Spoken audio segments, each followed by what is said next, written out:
That's something that I talk to companies about a lot, and I have a lot of these conversations which people are very defensive about all the choices they want to make, and one of the things that I try to talk about a little bit is the importance of focusing in on your specific problem domain and not getting bogged down in details that aren't your problem area. So, the way I try and describe this is I say, what are you supposed to be the best in the world at?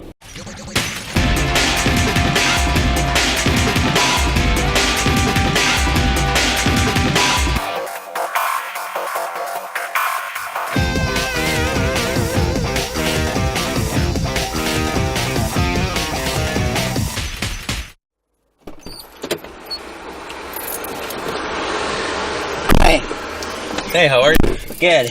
And you? I'm doing well. Having a good day here in Belgrade. How did you like the conference so far? So far, so good. I think it's a very well-produced conference. I really liked in the morning. They started with a percussion group. Yeah, it was interesting, right? Yeah, they had very old computer equipment, and then they just used it to make this beautiful music. It was really awesome. Yeah, I really liked it too. What have you been up to lately? Well, this morning I gave a talk on deploying Tensorflow to Kubernetes, specifically machine learning for image classification, so image recognition. Like if you gave it a picture of an elephant, then hopefully it would return and say that looks like an elephant. Although I did a picture of the audience. From the stage, I took a picture of the audience. And I uploaded that to the image classification system, and it returned, and it did say that looked like a classroom. But then one of the other classifications was a volcano, and I don't know how it got volcano from a classroom. But that's the thing about deep learning, that in many cases you don't know what's going on in the background. Yeah, that's right. I honestly have no idea how the model understood it to be volcano. There were some colors that were sort of orange and red. The center aisle of the room may have looked like it was a volcano or a mountain or something. But I honestly don't know. But you're right. One of the big concerns with image recognition, or one of the problems, is understanding just how much we should train a model.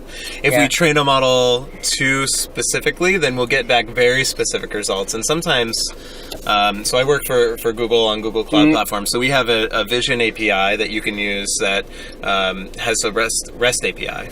And a good example actually is with the Vision API. Sometimes you upload a photo, say if we took a picture of ourselves, it would notice things like there are two people here, and it might do facial recognition. It would understand if we're joyful or not. But also, in terms of classification, it might return back facial hair, since we both have facial hair. Which is very specific. The thing that I was doing was with open source, though, with TensorFlow. There's an open source pre-trained model for image classification. Inception? It's called Inception, that's right. And with Inception, it uses an academic data set for its image data set that it uses to train the model. And so the ImageNet, right? What's that? ImageNet? Yes, exactly right. Yes, ImageNet.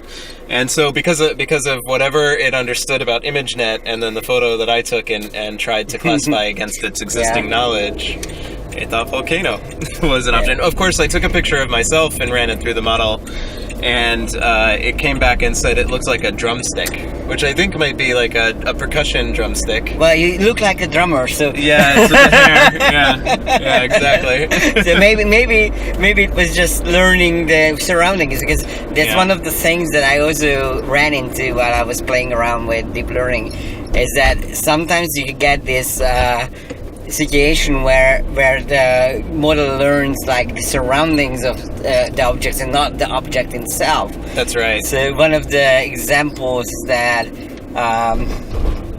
Jeremy Howard actually talks about in his AI course is that there was a fishery competition on Kaggle, and the point was to decide if a certain boat was overfishing a certain type of fish. But what happened was, since the different boats they were taking the photos from were working on different parts of the sea, the model would learn that if we are on this specific ship, then probably it's tuna fish, instead of learning to look at the fish itself.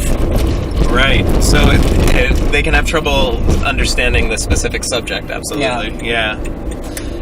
And do you actually work with deep learning models like a data scientist, or you are just working on deploying them? I mostly work on deploying them. So I'm very much new to data science and machine learning, and I have an interest in them. Thankfully, we have pre-trained models that can be taken advantage of pretty easily these days. But the more I'm getting into it, the more fun I'm having. My background is more on DevOps stuff, so I'm mostly trying to deploy them. So in this case, I wanted to show what it would look like to try and deploy TensorFlow on Kubernetes, and also build a basic application to interact with TensorFlow to see what that would be like. Yeah, and there are some challenges. It's not 100% perfect when you're trying to do it yourself on a container orchestrator like Kubernetes, but for the most part, it works out okay.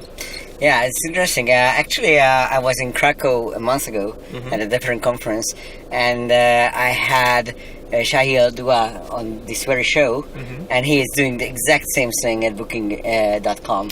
He is also using Kubernetes and Docker to deploy deep learning models. But I think, I'm not sure, but somehow I think they are using Keras as well.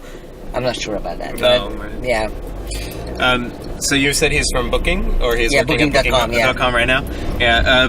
So funny, they started my talk and introduced me. One of the things that I used to do much earlier in my career is I worked pretty heavily in Perl and on the Perl programming language and CPAN modules, which is the big library for Perl modules. And I know that Booking.com is a big Perl shop, and I have some friends who work there too. Yeah, they have a lot. They have a lot of Perl. They're always hiring in Amsterdam, of course. But good folks over there. Okay. Yeah, they're doing a lot. Yeah, of I mean, Shia was also pretty nice. I enjoyed the discussion. Now, did you drive this car to Krakow? Yeah. Oh, wow. Well, I'm based in Budapest, so okay. So actually, Krakow was a bit further for me, but it's about the same distance, but like it's not too bad. 5 to 6 hours. Yeah, so it's not bad. But when I'm going to go to London next year, I probably want to rent a car there. But I'm really freaked out about driving on the other side. Driving on the other side, yeah. We'll have to try that beforehand. I've always wanted to practice it before getting to the UK or Australia, but I've never done. Are you going for another technical conference? Yeah, QCon. Oh, very cool, very cool. Yeah. So, what talks have you seen here at Vox Days Belgrade that were interesting for you? Good question. Actually, I looked at the keynote, which was interesting. I don't say I would agree with everything he said. Right. So his name is David Parnas. Parnas. Yeah. So I looked at his background. He's done so much research in documentation and software aging, and he gave a talk about that. Yeah. One of the things that I was trying to do was find corollaries about my experience in modern software development with what he was saying. So he's very specific about building good documentation and the importance of documentation. And one of the things that he said was your code is not documentation. And he said because it doesn't say if something must do a particular operation, should do it, or might do it. Yeah. Or your code doesn't say what it shouldn't do. But in modern software development, some of the practices that I've pushed as a technical leader have been around using tests to describe those behaviors and the expectations that we have for our software, and also commit messages. I think it's so important to write good commit messages. That's interesting because I do agree on the tests point. I'm very much a TDD freak. Right. But as for the commit messages, I'm not really using those anymore. Right. Because in many cases, it's much easier to just write code that explains itself. Yeah, so I think I agree with that, but I'll say one of the points that he made was about trying to write down or at least have an artifact for why you made a specific decision and also the options that you rejected. I do think that's important. Yeah. And I think that as we evolve code, as it goes through its life cycle, if you have commit messages that explain in a point in time why you made a choice or why you made a change, that can be very beneficial. So I will say I'm usually pretty detail-oriented on my commit messages when I'm working in production systems. Not so much when I'm working on my own play toys. Yeah, it's interesting. But I don't know. I'm more not committed to my beliefs on this. But as for now, my practice revolves around making sure that my tests express these kinds of decisions. So if ever possible, I would try to put all of this information into the test to make sure that that we actually know what was going on. That's including like negative testing. Yeah, absolutely. Yeah, absolutely. and edge case testing and that sort of thing. And that drives the different point on, do you need to have separate QA people writing the tests, which I personally do not believe in. At the Masters, we don't have any QA people.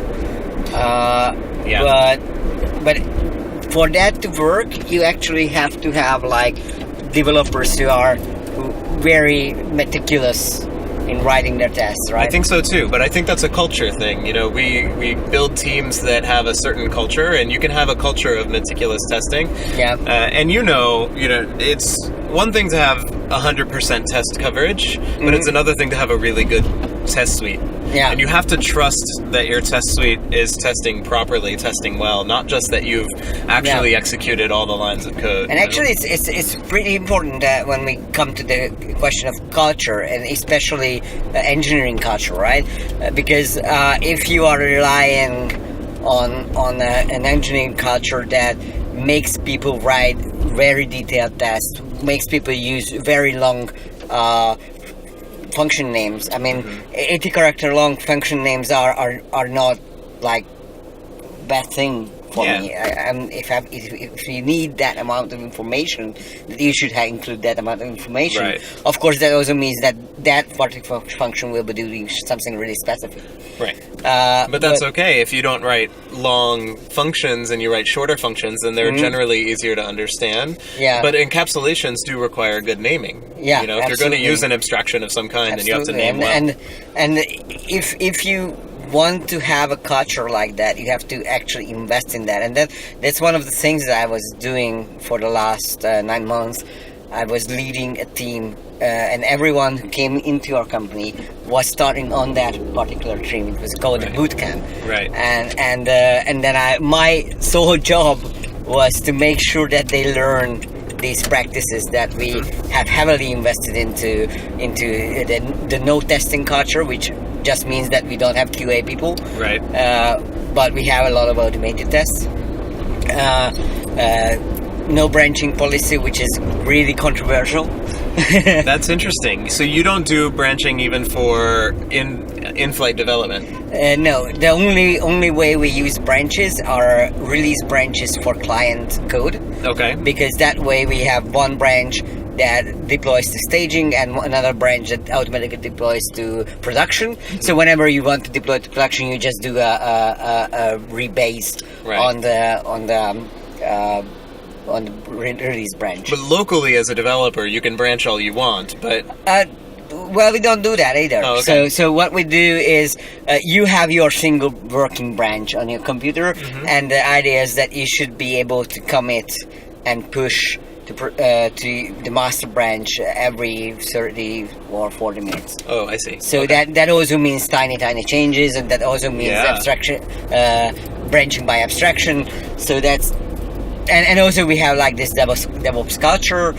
So and if you want to have all of that, you have to work a lot on that. So what do you use for CI/CD pipelines to make sure that your build is always green? With everyone working together in the same branch, essentially. So basically we use Jenkins, and we also use CodeShip. depending on which project you are working on. I see. Because we have like this hybrid architecture of in-house ran monolith that is actually running on our own hardware, and then we have microservices running on Heroku. Sure. Which is like a pain when you think about it, that our servers are in Vienna, and the Heroku servers are in Ireland, so every single call has quite an overhead. That's right. Between the services, but it works out for now.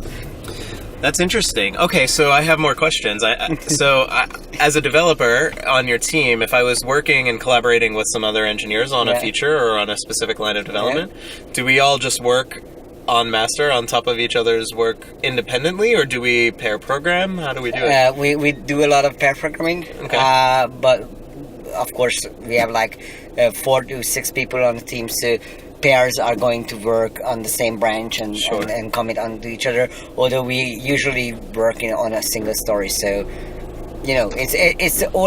it all comes down to the planning phase, because if you plan correctly and if you think about what can we do in parallel without bothering each other and getting in each other's way, then you can do it pretty well. So David Parnas says that he sees Agile as an anti-pattern response to waterfall. Yeah, I don't agree with that. Yeah, that's something that I didn't quite agree with either. But because the Agile Manifesto is fantastic. I love working software more than I love documentation. Right?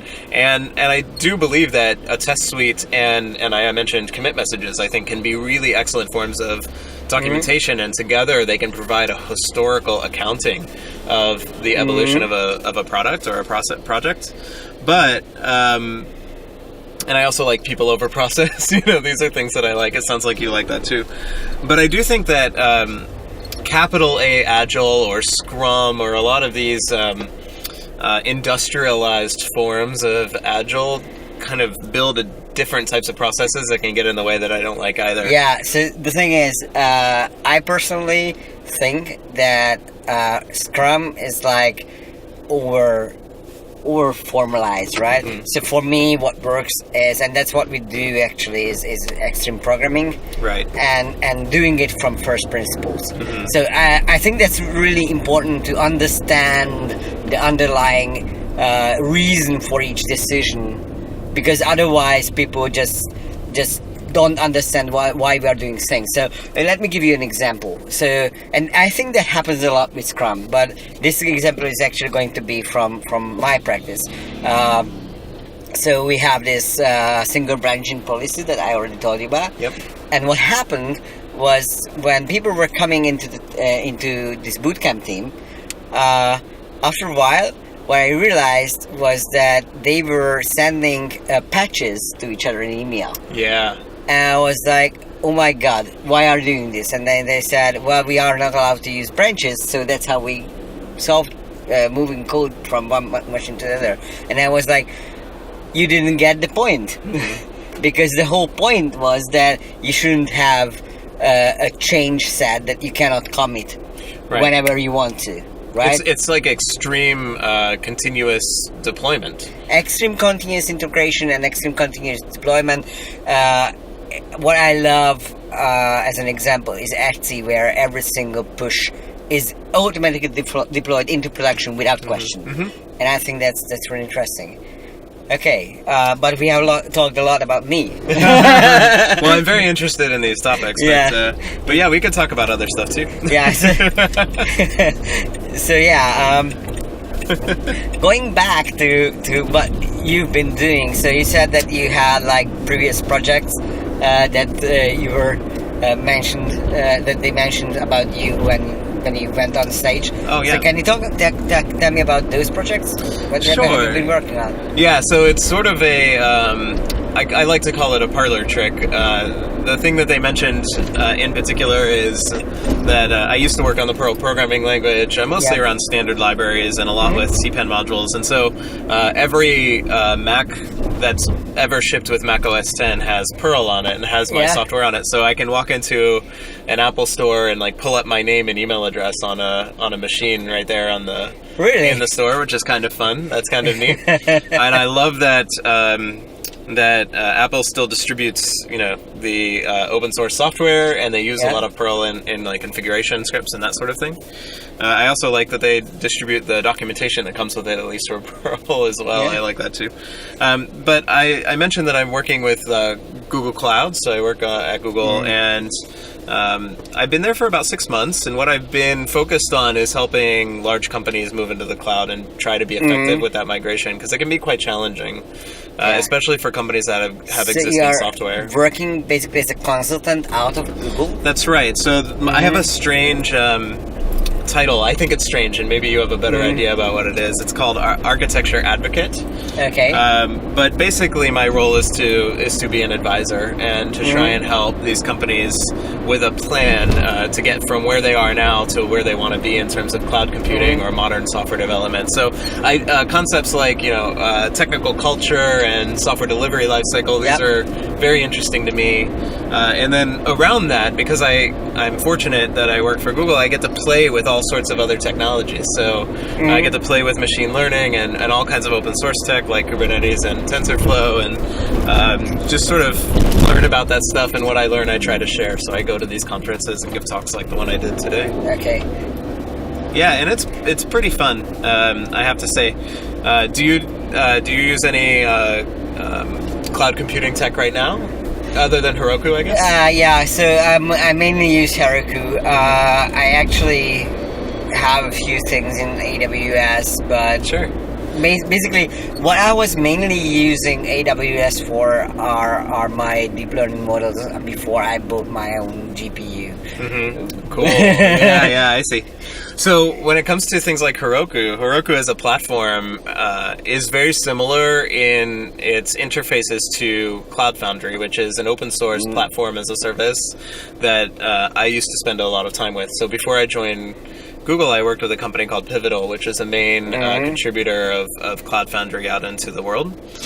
So Cloud Foundry has a lot of similar concepts. So build packs are a method for building and managing containers in Heroku, and it's an open source standard, so it's the same thing in Cloud Foundry. And then the way that you push applications with a single command like push and scale and binding services to your applications all has very similar interfaces to Cloud Foundry, which I think is kind of fun. So I like something that I'm kind of interested in are the levels of abstractions we choose when we deploy and manage software. So today my talk was about deploying TensorFlow serving, which is a way to wrap TensorFlow with gRPC calls. Deploy that to Kubernetes, which is a container orchestration layer. But then things like Heroku and Cloud Foundry are a much higher level application tier, where you're using all of the same types of underlying technologies like container orchestration, service discovery, but it's all like much more managed for you and wrapped in very consistent interfaces. Which I also think it has a lot of benefits, and I guess you do too, since you're taking advantage of it. Yeah, I mean, it's really nice that you don't have to worry about all that system engineering stuff that as a developer you don't really care about. You just want to make sure that your application is running, right? I think that's great for most of our applications that we build. Most engineers work on applications that could deploy it as services like Heroku, but then when you're trying to do something like machine learning or anything that requires specific types of hardware like GPUs or we have this concept of TPUs in GCP right now, which is very similar. Yeah, but you need specific hardware and specific types of configurations. Yeah, but if you think about it, yes, you need different hardware and different setups for like deep learning, but there is a pretty finite number of types of applications that you can think about. So one of the things that I have seen happening in deep learning scene right now is that we now have a lot of these services where you can just upload your model and it's being run for you. So that's like Kaggle or managed TensorFlow instances, something like that. So I think Amazon has something called MXNet, which is their open source. Yeah, and also I think Microsoft has a pretty neat library for that and pretty neat web service. So I mean, sure, it's really important to have have different types of setups, but I don't think that you actually need a different setup for every company. Sure. I think it's more like you need like at most a dozen different setups, right? And then each of those setups can be used by hundreds of companies and hundreds and hundreds of projects, right? But the challenge is, have you ever been in a conversation trying to convince somebody that they don't have a special, unique case compared to other people? You know, that's a really challenging thing when people believe I have this very bespoke, special system. Yeah, and, every project is a snowflake. Yeah, right? every project is a snowflake. And so it can be really challenging to convince folks, well, actually, you know, I know that you think that your problem is unique, but there are a dozen other companies that have solved the same problem using commodity pieces, or something like Docker containers and Kubernetes or Mesos, you know? Yeah. Or for that matter, Cloud Foundry or Heroku. Yeah, I think you're right that you can often get your application to work within the constraints of an existing system or existing environment, and that can be to your benefit. But it does take the acceptance of those constraints, and I find it very challenging sometimes to convince engineers that constraints are a good thing for them. That if you choose to limit the number of choices that you can make to ones that we know always work well, then it can actually be better for you. There was an interesting TED talk about choice. Mm-hmm. And the common misconception is that more choice makes you happier. Right. But the fact is, and it's an actual measurable fact, that the more choices people have, the more miserable they are. Right. And I think that's extremely true about software engineering, that you feel like you need to have all those knobs and all those settings and all those features. And in the end of the day, you actually hurt yourself by having all those things that you have to worry about and care about. So I'm pretty convinced by now that sometimes Apple's attitude to just give the bare minimum to people and not give them too many options to configure things is actually useful in many ways, and you just don't have to have all that freedom of choice in some cases. That's something that I talk to companies about a lot, and I have a lot of these conversations which people are very defensive about all the choices they want to make, and one of the things that I try to talk about a little bit is the importance of focusing in on your specific problem domain and not getting bogged down in details that aren't your problem area. So, the way I try and describe this is I say, what are you supposed to be the best in the world at? If you're, let's just throwing out a random example, but if you're an airline, Okay, you're the best in the world at getting people and things from point A to point B. You are a logistics company. You have a lot of expertise, and you are supposed to be the best in the world at that. Now, to run that system, you need a lot of technology, and that technology has to be, I hate this word, but world class. It has to be very good. Yeah. Obviously, it has to scale well. It has to be resilient, have a high degree of uptime. And in order to make all that happen, you need a lot of technology in place in order to have a really resilient system. Yeah. We all do. But are you supposed to actually be an expert at every layer of all of those technologies that doesn't work. To be the best in the world at every? How could you possibly run your business that way? It's too expensive to do that. I mean, one of the things that was a really interesting point in my career was that when we had already like a large application at Morses, and all of our logging were still in files, right? Mm-hmm. And then we were like thinking, how could we reorganize our data so that we can access those log files more easily. And what happened was that we started writing our own logging system because we didn't find anything. Mm-hmm. And then after a few hours, when we realized that this is not like a few hours of work, then we just said, okay, this is too much work, we are not going to worry about it. And we just went back using files. And we actually came back to the idea of having a logging system every like 2 or 3 months, until at some point we found Elasticsearch and Kibana, right? Yeah. And then when we found it, we just set it up, and it's been running perfectly ever since. And I think that was a really nice decision to postpone this, as long as there wasn't something that could solve that problem for us. Sure. Without our having to work on that. Yeah. Ourselves. Yeah, so you didn't focus on something that wasn't the most important problem until you had a good solution and it became a more important problem. And I think that's right. I think that's good. And I think that's really important. And again, I'm coming back to this idea of first principles. Sure. So you can do Agile in a really crappy way. You can do DevOps in a really crappy way, in ways that you shouldn't do DevOps, right? Mm-hmm. But if you go back to the first principles, if you understand why some person came up with this particular set of rules for you to work with, then you can actually have pretty good results. Well, and you're describing something that I think we need to teach more engineers, especially people who are newer in the industry, which is that it's always okay, and I think it's better to ask the question about why we're doing something in the first place. I think there are a lot of engineers that believe that their job is to do what they're told, to do exactly what they're asked to do, and they don't often question it. And then we end up with systems that don't make sense all the time because they didn't receive reasonable scrutiny. I think it's important for us to be able to ask those questions.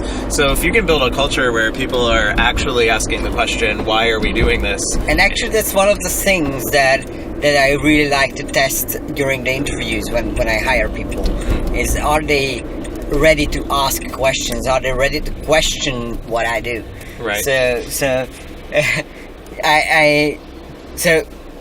I'm kind of devil's advocate in many situations, because what I do in a lot of cases, when someone says, like, in a really dogmatic way, one thing, then I usually end up being on the other side of the argument, even if I don't agree with that other side. You just want to I just want to challenge goes, and see how they respond, how they try to figure out why I'm saying that. And every coin has two sides, and everything is a trade-off, right? Yeah. So you just have to be aware that you are making trade-offs. Yeah, I think making them explicitly, because you understand why you're making the trade-off, is the most important thing. If you're making a trade-off and you don't realize it, then you don't know what you've given up. Exactly. Or you're at least not sure of it. And that might hurt you later. You mentioned choice being problematic. The tyranny of choice is how some people describe that. And you mentioned a TED Talk. There's a TED Talk that I recently heard some of, and I wish I could remember all the details, but it was about whether or not money can buy you happiness, right? And it isn't about technology specifically, although we often try to, I think in technology we try to throw money around like it does. But the conclusion that they drew is that money doesn't buy you happiness unless you spend it very specifically. And what they found was the people who spend money in order to buy time are happier when they can spend that money to buy time. So if you have money to spend and you use it on things like parking closer to where you want to go so that you have more time because it's faster to get there, or a cleaning service for your house, or dry cleaning services for your clothes, so you don't have to do those types of chores. Yeah. If you spend money on those things, then you are usually happier because you've bought yourself time back. And I actually think when it comes to technology choice, and we don't always have to spend money, we can use open source technologies for this, but if we choose to use technologies that are proven to work for our use cases, rather than trying to build everything ourselves and trying to be the expert at everything, then we give ourselves time back. And actually, that's a really important point, because one, time is the most expensive commodity, right? Yes. So you have a finite amount of time, unless the singularity happens within our life, and we end up with a computer that can come up with a solution for us to live forever, then our time on this planet. I'm not sure I want that. I don't know that I want that. I would want that, but I could spend like 3 or 4 lifetimes because I have so many things I want to do. There you go. But even then, probably you would live like 4 centuries or what. Sure, so sure.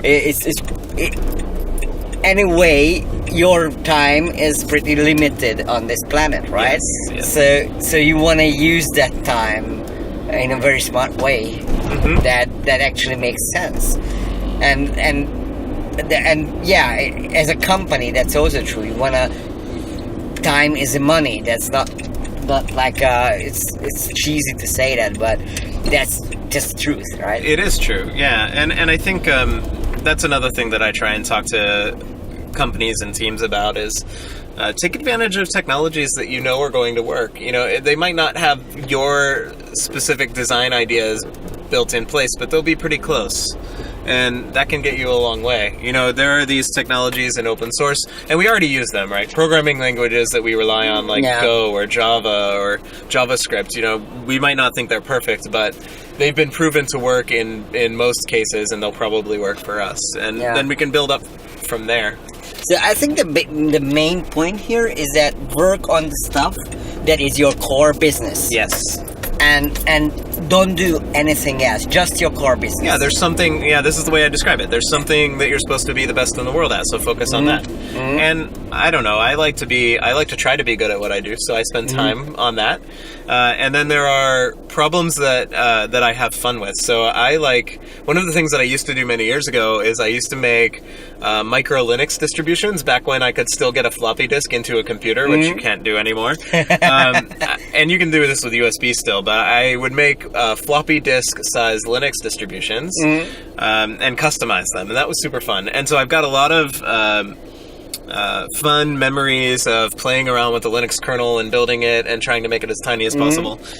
And the thing is, for my job in the last 10 years, there's never been a point where I should spend any time fine-tuning a Linux kernel for my actual job, despite the fact that I've run so much software on Linux. and that's a very that's a very niche. Yeah, and it's also a very specific, detailed example of a low-level problem that I don't need to be solving anymore. At least not on the clock. You know, for my company, it's never going to be important enough to do.